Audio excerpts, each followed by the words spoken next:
de que cualquier tipo de espiritualidad que esté desvinculada del mundo en el que vivimos es una espiritualidad falsa.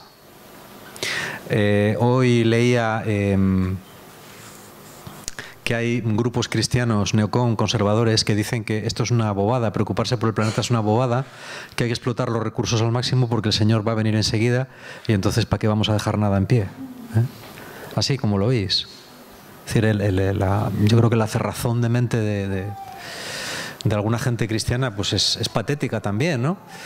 Entonces nos encontramos con esta situación y esta situación provoca que para que un 20% de la población del mundo viva con un 80% de los recursos del mundo, el otro 20% de los recursos del mundo es lo que le queda al 80% de la población restante. Es decir, 20 vivimos con el 80, 80 viven con el 20. Y es así, ¿vale?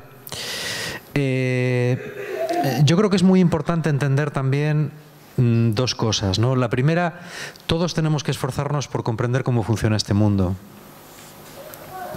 Yo estos días atrás he estado leyendo cosas sobre todo lo que he podido, ¿no? Sobre el tema de multinacionales, sociedades multinacionales, y te encuentras con cosas muy divertidas. Ella lo dice aquí, lo que pasa es que lo dice muy deprisa. La mitad de las economías del mundo no son países, son empresas. Por ejemplo, Walmart, que es como el Carrefour norteamericano, tiene más poder económico que Argentina entera. Volkswagen tiene más poder económico que toda Irlanda. Una sola compañía, Volkswagen, que fabrica coches, tiene más dinero que toda Irlanda. Por consiguiente, más poder. Las compañías multinacionales, además, están formadas por gente que prácticamente hace ya imposible saber dónde están ni cómo funcionan. La compañía multinacional ideal puede estar hay muchos tipos de compañías, ¿no? Pero hay un tipo de compañía que es la que está completamente diversificada, en la cual tú puedes coger recursos en un país, puedes fabricar en otro país, puedes diseñar en otro país, puedes tener la sede de la empresa en un paraíso fiscal para no pagar impuestos y los ejecutivos de la empresa pueden vivir donde les dé la gana. Se conectan mediante Internet. Entonces, una empresa así es súper difícil de controlar. ¿Por qué? Porque no está en ninguna parte. ¿Vale? Y cotiza pues en una bolsa determinada. Este es un problema muy grande. Es decir, nos encontramos ya con empresas que son extraordinariamente poderosas y que en el fondo no controla a nadie. Ya no las controla nadie. Los accionistas se limitan a cobrar sus acciones. El consejo de administración y el CEO, que es el jefe, de la empresa, es una persona contratada. Él toma las decisiones, pero él recibe un sueldo, la empresa no es suya. Entonces, nos encontramos con corporaciones que son extremadamente poderosas y extremadamente difíciles de controlar. Extremadamente difíciles de controlar y movidas por un solo objetivo: ganar dinero. Al CEO de una gran empresa no le pagan si él hace una política ecológica. Él tiene unos bonus que se llaman extraordinarios de decenas de millones de dólares si consigue unos objetivos. A él no le pagan por cuidar el medio ambiente o porque la gente no se muera de hambre o por dar empleo a muchas personas. A él le emplean por hacer ganar dinero a los accionistas. Cuanto más dinero haga ganar, mejor CEO es. ¿Quién dice el CEO? El CEO es el cargo fundamental, pero generalmente después suele haber departamentos de marketing, departamentos de finanzas, departamentos de producción, departamentos de recursos humanos. Cada una de esas personas que están bajo la dirección general son personas extremadamente bien pagadas cuyo único fin en su trabajo es conseguir beneficios para la empresa, al costo que sea. Entonces, ¿qué es lo que pasa? Que nos encontramos con corporaciones poderosísimas, pero extraordinariamente poderosas, que no tienen conciencia. No tienen conciencia pues no tienen cabeza. Entonces, si para ellas hay que destruir el Amazonas pues porque se consigue una contrata, porque hay una explotación de petróleo, porque hay recursos hídricos o porque hay coltán o porque hay lo que sea, se hace. Porque ellas no consideran que su deber sea preocuparse por esas cosas. Su deber es ganar dinero para los accionistas. Ya no es como la antigua empresa capitalista, que había un dueño que tenía la mayor parte del capital de la empresa y que era el que tomaba las decisiones. Eso era el capitalismo antiguo. El capitalismo nuevo, quien toma las decisiones no es el dueño de la empresa, es un contratado por la empresa. Entonces, ¿qué es lo que sucede? Bueno, pues sucede que nos encontramos barbaridades como, por ejemplo, la siguiente. Es decir, podríamos dar muchos datos. En 2008, cuando llegó la gran crisis de la subprime en Estados Unidos y el capital financiero, bueno, se derrumbó, muchos bancos perdieron muchísimo dinero, algunos como Lehman Brothers tuvieron que cerrar porque el Estado no lo rescató. Muchos agentes financieros, muchos fondos de inversión se trasladaron de la bolsa de Nueva York, que es donde la bolsa principal, donde cotizan las principales empresas de fondos de inversión y bancos, se trasladaron a Chicago. Chicago es la bolsa mundial donde donde cotizan y salen a las grandes empresas agroalimentarias y sobre todo donde se compran las materias primas alimentarias. Entonces dejaron de invertir en productos financieros y empezaron a invertir en materias primas. Pero el sistema es el mismo. Por ejemplo, si una empresa, Monsanto o Cargill o la que sea, cualquier empresa del sector agroalimentario multinacional súper importante, decide invertir en trigo y compra decenas de miles de toneladas de trigo, el trigo, que es una materia prima que la gente come, se convierte en un producto financiero y puede subir o bajar de precio. Si sube de precio, la empresa gana. Si baja de precio, la empresa pierde. Si la empresa consigue que el trigo suba de precio, la empresa gana mucho dinero, pero si el trigo sube de precio, la gente en el tercer mundo se muere de hambre. Entonces, el problema de muchos países del tercer mundo ahora no es que no tengan alimentos, es que no los pueden pagar, porque suben mucho de precio y porque los precios no los fijan ellos, ni siquiera los fijan ellos con los productores. Los precios se fijan en la bolsa de Chicago. Y la bolsa de Chicago, quien la controla son las grandes compañías, para las cuales no es un problema que la gente coma en Níger, o en Mali, o en Chad, o en Sudán del Sur. Eso no es su problema es ganar dinero. Y lo mismo lo invierten en productos financieros que en coches, que en trigo, o maíz, o soja, o sorgo, o lo que sea. Cosas que la gente come.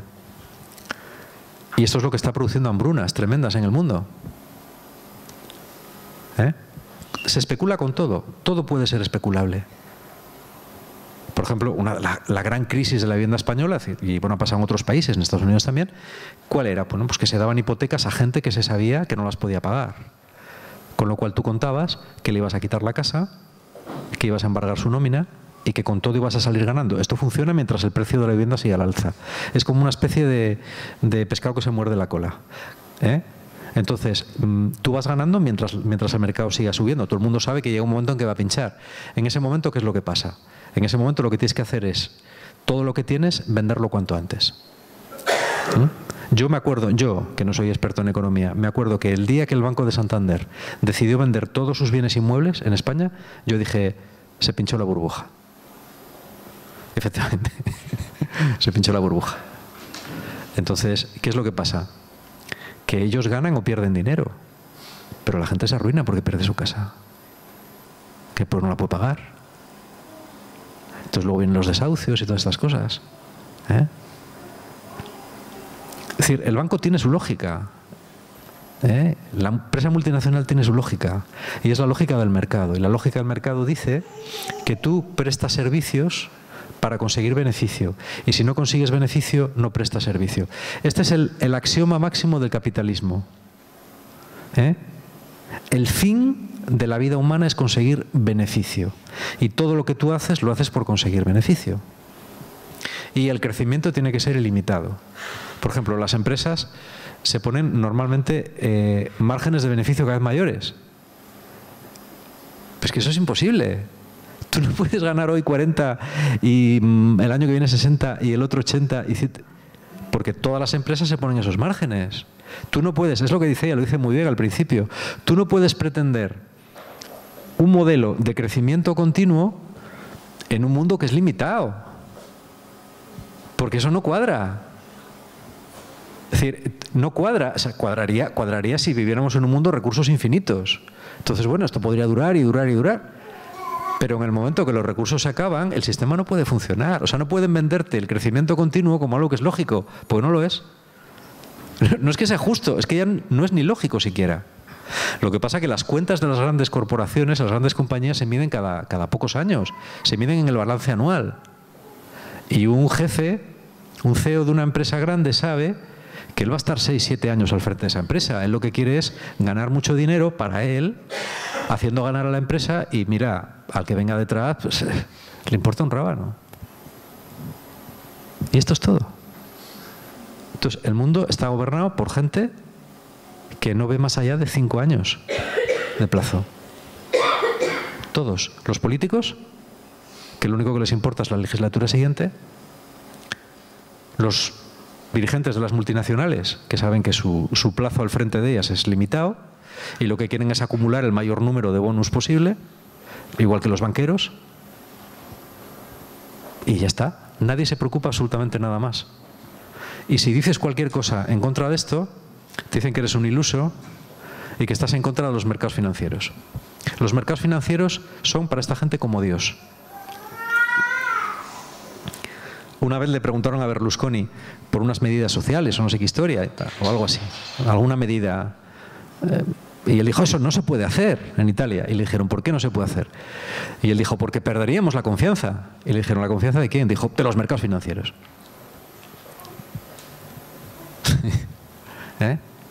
Y por más vueltas que le des, es así. Es decir, no, la economía se mueve en un círculo cerrado, es así, ¿no? ¿Qué tiene que ver esto con la fe? Bueno, tiene todo que ver en el sentido de que el sistema en el que estamos lleva a la pobreza institucionalizada. Es decir, para tú poder mantener este sistema productivo, por ejemplo, con las cosas, es decir, es evidente que ahora todos tenemos el triple de cosas que hace 20 años, los que somos más mayores. Yo recuerdo que en mi casa había un radiocassette Sanyo que compramos en el año 1975 y hacía dos cosas. Podías poner la radio y luego le metías una cinta, pum, la ponías, dabas un botón y sonaba música. Era una patata. Ese cassette costó en Canarias 25.000 pesetas de 1975. Mi padre, que era un ingeniero en Solvay, cobraba 50.000.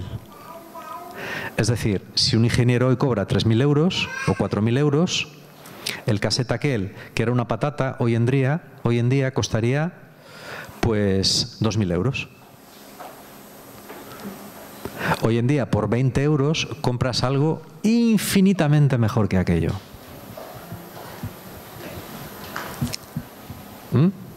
Pero claro, entonces estabas comprando un radiocassette Sanyo que por el cual pagaba su precio.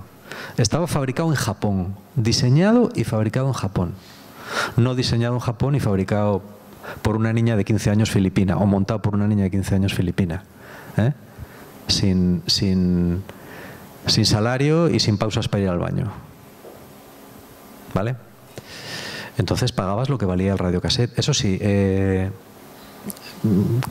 como Sanyo me paga, voy a hacer una...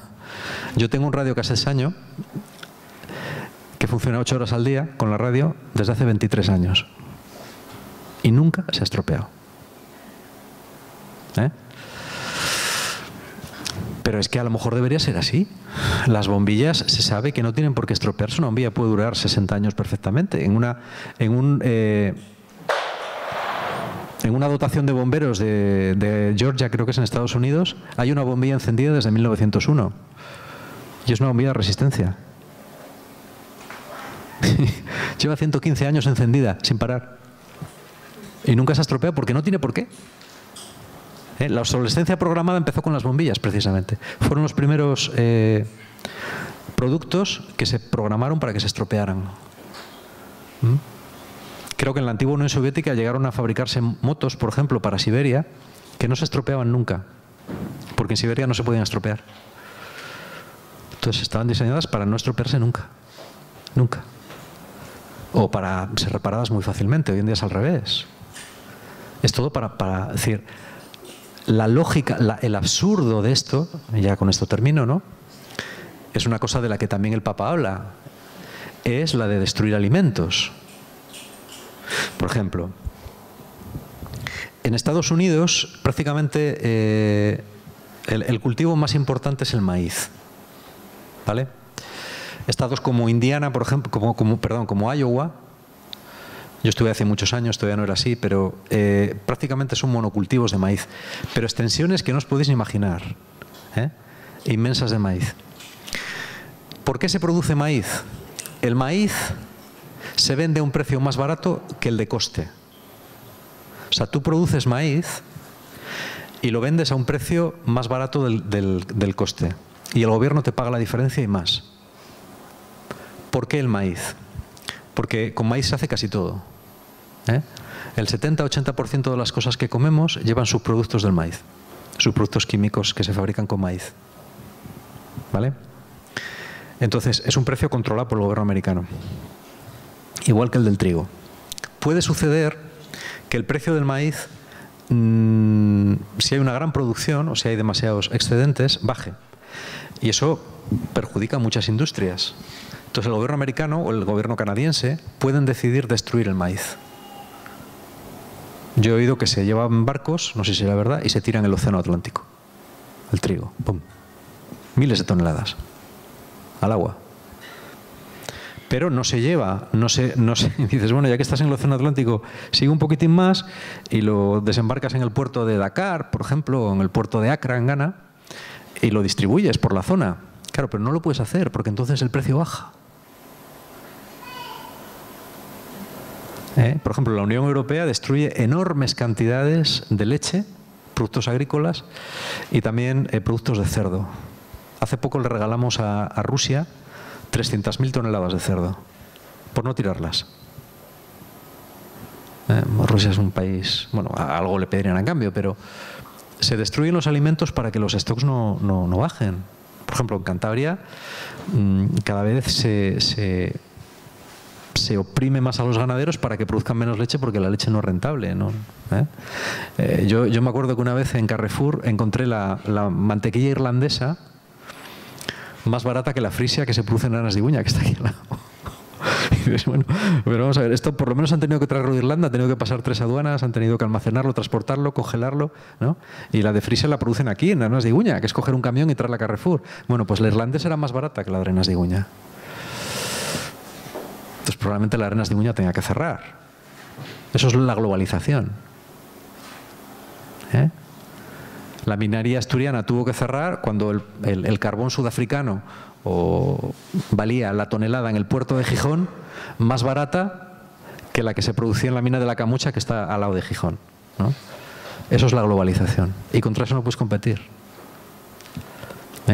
Podemos tener lápices, 10 lápices a €1, porque estamos compitiendo con un país que es China, o Bangladesh, o Filipinas, o últimamente México, en el cual hay un montón de gente que cobra. Los chinos libran una tarde cada 15 días, que suele ser el día de cobro, y tienen sueldos de 500 euros. Si trabajan 10 horas y ni siquiera se levantan para ir al baño, y encima no tienen leyes que regulen el medio ambiente, China es un desastre medioambiental absoluto, y no tienen sindicatos y no hay huelga y no les paga seguridad social, los costes están tan externalizados que tú puedes comprar lapiceros por 10 euros. Pero eso mismo es lo que hace que tus hijos no vayan a tener trabajo aquí el día de mañana. Tú puedes tener 3 radios porque las compras por nada, ¿no? Puedes comprarte móviles pues a lo que sea, ¿no? Pero eso hace que esos móviles fabricados en otro sitio no se fabriquen aquí. Es la economía global. Y la economía global siempre perjudica a los mismos. Beneficia a los ricos, perjudica a los pobres e incluso a las clases medias. Porque aunque tengamos más cosas ya no vivimos mejor. Ayer escuchaba yo en la radio y decía un especialista que la depresión ya es la causa principal, o sea, de entre las enfermedades, digamos, comunes de atención primaria, la depresión ya es una de las primeras causas. Y en las bajas laborales también. ¿Cómo puede ser esto así? ¿Por qué? Los países ricos cada vez tienen más gente mal de la cabeza, deprimida. Esto es así. Y nadie lo analiza porque no hace falta. Es decir, cada vez hay más pobres. Cada vez hay más cosas, cada vez hay más contaminación, cada vez hay más cambio climático y cada vez hay más depresión. Y, claro, ¿cómo los cristianos? O sea, mirar para otro lado y no hablar de estas cosas es absurdo, ¿no? Es decir, yo creo que Jesús hablaría de estas cosas hoy en día. Esto es de cajón, ¿no? Yo creo que la actitud cristiana que no mira estas cosas es suicida, es completamente irresponsable. Porque esa es la realidad y cualquiera la sabe. Es decir, esto no es oculto, ¿no? Es decir, cualquiera la sabe, cualquiera puede ver esto en YouTube. En una tele esto no lo vas a ver nunca, probablemente, jamás. Gracias a Dios tenemos Internet, que es una gran bendición, porque nos permite, es el último reducto de la libertad, porque estas compañías multinacionales controlan también la prensa. Lo que tú ves en la tele, en Telecinco, en Antena 3, o en 4, o en La Sexta, pertenece a grandes grupos mediáticos que controlan lo que tú escuchas y controlan las noticias que dan y las que no dan y cómo las dan. ¿Cuál es la verdad? Esto no les importa, ¿sabéis por qué? Porque la cantidad de información es tal. Antes controlaban la información, ahora no hace falta que la controlen. Lo que hacen es bombardearte con ella para que llegue un momento en que tengas tanta información que ya no sepas qué pensar. Sí que les da igual. Esto no te lo van a poner en una tele, ni siquiera en una tele pública, pero lo puedes ver en Internet. Pero como este vídeo debe tener 50.000 o 100.000 visitas, ¿qué es eso? ¿Qué les importa a ellos eso? ¿Vale? Bueno, el próximo día yo quería dedicar una asamblea a hablar de esta encíclica, porque me parece muy importante. Yo creo que este Papa está marcando una línea pues tremendamente positiva en la Iglesia, ¿no? Y está empezando a hablar. Es una encíclica que se puede leer, ¿no? Otras encíclicas cuesta muchísimo leerlas, pero esta se puede leer. Y vamos a ir viendo algunas de las cosas que él dice porque no tienen desperdicio, Y cerramos un poco este ciclo. Las soluciones son muy difíciles. Yo creo que hay que aprender a no ser consumistas y enseñar a nuestros hijos a no ser consumistas. Es muy difícil. Pero como no lo consigamos, nos quedamos sin planeta. Yo probablemente no lo veré y vosotros a lo mejor tampoco, pero desde luego estos niños que andaban por aquí ya verán las consecuencias dentro de poco. Las verán. Y sus hijos pues las verán mucho más. Y a lo mejor sus nietos, no sé. A lo mejor tienen razón los neocon norteamericanos, ¿no? Pero no porque el Señor vaya a venir, sino porque nosotros nos vamos a cargar el planeta antes de que venga. Y esa es la cuestión. Yo creo que ahí tenemos una gran responsabilidad, ¿vale?